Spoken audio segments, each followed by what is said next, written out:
Welcome to the Paper Snob. This is Tara. Today I'm working on Scraptember. It is day number 11 and today's prompt is a long title. I'm going to be using my September counterfeit kit, which is a mishmash of simple story, simple vintage, life in bloom, some hip kit, and then some bow bunny papers and embellishments. I have this photo of my husband being a goofball with the kids. He jumped in between Seth, Emily, and Scarlett and was aggravating them because that's what he does. Of course that's what he does. So this is the photo I'm going to use, and I've got a full piece of Bow Bunny from their, C'est La Vie collection. I used a scrap from this collection recently. I am going to use the other side, and this is from 2013. So it's really old. I'm going to use that as my background, and then I have a couple of other patterns that sitting here that I would also like to use. A piece of white cardstock scrap, some ephemera, some title pieces, some chipboard, and some labels. So I'm going to pause, we're going to get started, and I'll be right back. So as you can see, this isn't the greatest photo ever.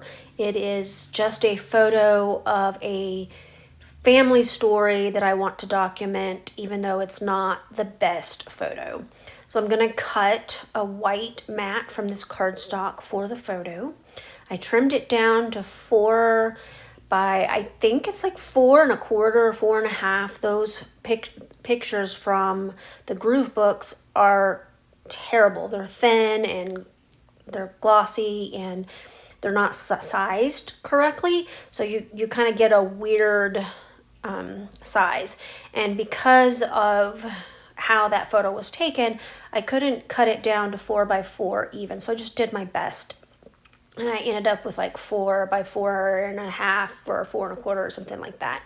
And I'm just going to make it work on this layout. So this piece of pattern paper I used for a previous layout, and I'm cutting a strip of it, and then I'm going to cut off another bit. So the strip ends up being 1 1/2 inches by 10, and I'm going to use that as an anchor point on the layout for my photo to rest on. I'm going to take this pattern paper, which is 7 1/2 inches wide, and I believe I cut it down to 9. I'm kind of trying to make a decision here with this, and I'm left-handed, and so from what I understand from people who are right-handed, I actually cut with my trimmer upside down, and I'm okay with that. This is how my brain works. So, and I've talked to other left-handed people and they do the same thing. So it may look upside down to you, but it's not upside down to us. Anyway, I have this frame and I'm going to use it to cover up my legs, or my husband's legs, because I felt like this photo was on the awkward side. And so the frame and then the center phrase goes well with the story I'm trying to tell anyway, so that works.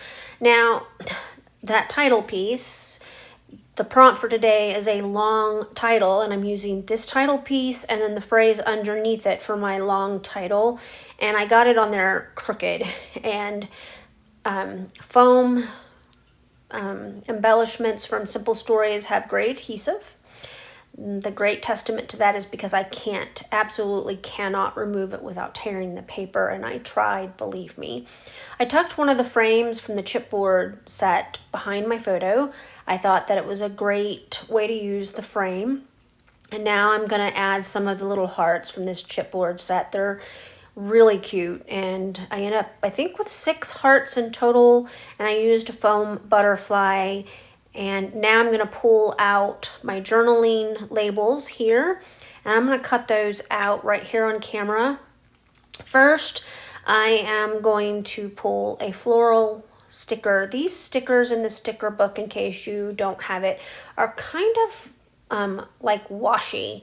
They're very, very thin, and they're great for making layers. And so I'm going to put that particular sticker underneath the flower, or underneath the photo, and then I'm going to pull another flower and I'm going to build another floral element that I will place on top of the photo, and it'll give you the illusion of layers, which is awesome. So that's kind of what I'm doing here, is I'm trying to make a decision on what I'm going to pull.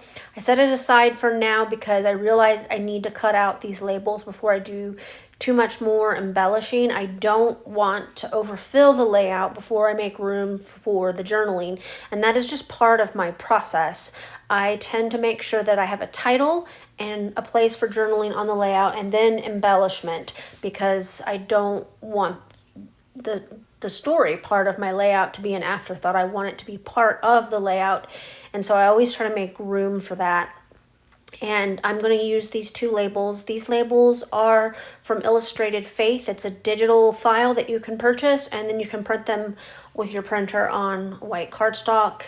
And I print 3 or 4 sheets at a time. For my September counterfeit kit, the inspiration kit that we used had black labels. I put black and a dark gray label in my kit so that I had both colors to play with.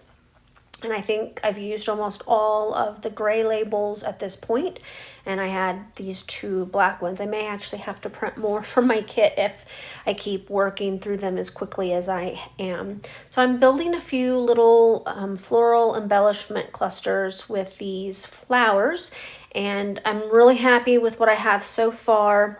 Now I'm going to dig through the sticker book once again, trying to decide on what I'm going to use next. I found a tab that said documented, and I'm going to put that in the chipboard frame above my photo because I'm documenting a story, and it's not a big story, but I love to make sure that we include these little moments, these smaller stories in our lives in my albums. I don't just want to do the holidays. I want to get all of the stories down because every family has a story to tell, and I believe that they should be told.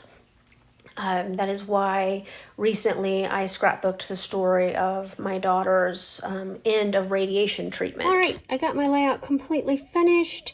This went together relatively quick. That's what's awesome about having great product and a kit put together for you to grab from as you scrapbook. So I put everything, or I glued everything down. I added some fun foam behind my photo to make it level since I put a chipboard frame at the top. I also had to put some foam behind this foam butterfly, wrote my journaling, took the sticky off the back of this flower. I think I did that on camera. And then I put it on fun foam as well so that it would have some texture and depth there. Added all of my chipboard hearts, and that's it. I have a long title, Enjoy the Moment. Moments like these make us laugh so hard. My husband is a funny guy. He loves to aggravate the children. He tells goofy stories and makes funny faces, and most of the time they all realize he's full of baloney, and Scarlett is no different. Now she just shakes her head at him now that she's 10, but back then she bit into it, hook, line, and sinker. So anyway, it's fun times with a goofy husband, and our two kids are actually completely ignoring him in this photo. They're like, Dad's being weird, Kane. But I love telling the small moments like this in our family albums. It shows that, we truly lived, and it's not just, Instagram or Facebook worthy posts. It's stories about our life. I hope that you enjoyed this video. Please check out that playlist for Scraptember below my video in the description box. There's a lot of amazing creators participating this month. You will get so many ideas and learn so many new things that maybe you didn't already know, and it'll all be because you took the time to watch this hop. This hop is fun. The prompts are easy and great to be able to incorporate into whatever you're working on. I hope that you have a great rest of your day. Bye.